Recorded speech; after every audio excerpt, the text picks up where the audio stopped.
Today, you will learn how to add color to a table in Word step by step. First, click this table handle icon. You will notice that new table-related options appear at the top of Word.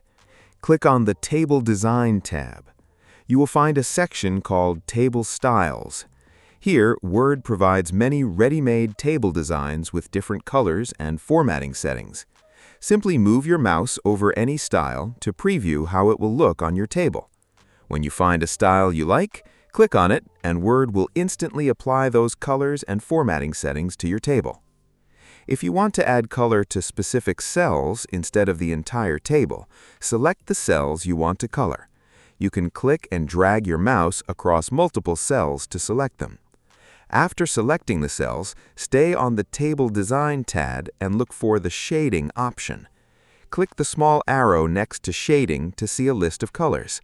Choose any color you like, and the selected cells will immediately change to that color. If you found this tutorial helpful, please like this video and subscribe to the channel.